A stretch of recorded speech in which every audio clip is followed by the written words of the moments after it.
Hi friends, ఈరోజు మనం current bill units ఎలా క్యాలిక్యులేట్ చేయాలో ఈరోజు తెలుసుకుందాం.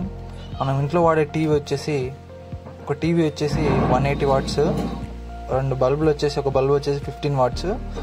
ఎగ్జాంపుల్గా నేను 2 బల్బులు తీసుకున్నాను. 1 HP మోటార్ వచ్చేసి 1 HP అంటే 746 వాట్స్. 1.5 టన్ ఏసీ వచ్చేసి 1500 వాట్స్.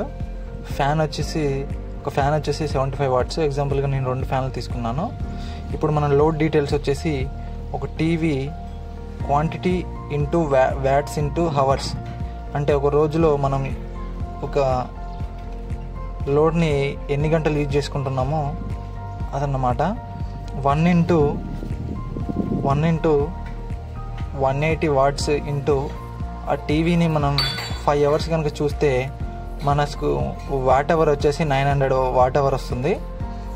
అలాగే 2 బల్బులు వచ్చేసి 15 వాట్స్ ఇంటూ 5 అవర్స్ కనుక ఆన్ చేసి పెడితే మనకు 150 వాట్ అవర్ వస్తుంది.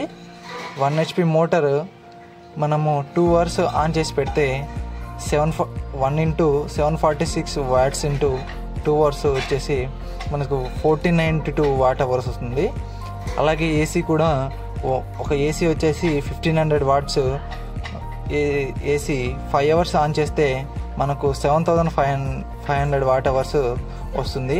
ఇలాగా ఒక డే మొత్తము మనకు వాట్ అవర్ పర్ డే వచ్చేసి 10,042 వాట్ అవర్స్ మనకు వస్తుంది. ఈ 10,042 వాట్ అవర్ని మనము కిలో వాట్ అవర్గా డివైడ్ చేసుకోవాలి. 1 డే వాట్ అవర్ వచ్చేసి 10,042 డివైడెడ్ బై 1000 అంటే KWH అంటే కిలో వాట్ అవర్ అంటే 1000 కాబట్టి 1000 తీసుకున్నాము. 10,042 డివైడెడ్ బై 1000 వచ్చేసి మనకు 10.042 కిలో వాట్. మనకు 1 డేకి వచ్చేసి 10.042 కిలో వాట్ అవర్ ఒక డేకి వచ్చింది. ఈ డేని మనం 1 మంత్గా క్యాలిక్యులేట్ చేసుకుంటే ఒక 1 డేకి వచ్చేసి 10.042 KWH వస్తే ఈ KWHని 30 డేస్గా మనం ఇంటూ చేసుకుంటే 301.26 యూనిట్స్ అనేది KWH అనేది ఒక మంత్కి వచ్చింది.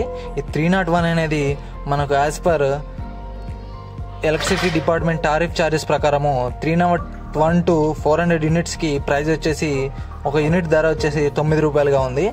దీన్ని మనం 301.26 మనకు యూనిట్స్ని ఇంటూ 9 రూపీస్ వచ్చేసి 2711.34 రూపీస్గా మనకు ఒక నెల కరెంట్ బిల్ అనేది జనరేట్ అవుతుంది.